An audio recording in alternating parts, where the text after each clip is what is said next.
Минимализм – это дешево. Многие до сих пор уверены о том, что минимализм – это дешевый стиль, потому что там очень мало элементов. Типа просто покрасили стену, поставили тумбочку, вот тебе, пожалуйста, и минимализм. Тем более она простая, квадратная. Давайте с этим разберемся. Я Артем Алексеев, здесь все про дизайн и ремонт, подписывайтесь. Вообще минимализм – один из самых дорогих стилей, потому что здесь важно именно качество материалов и работ.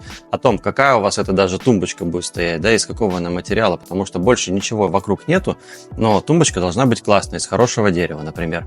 И у вас должны быть очень крутые примыкания по стенам, отсутствие этих плинтусов, теневые примыкания, зазорчики, идеальная стройка.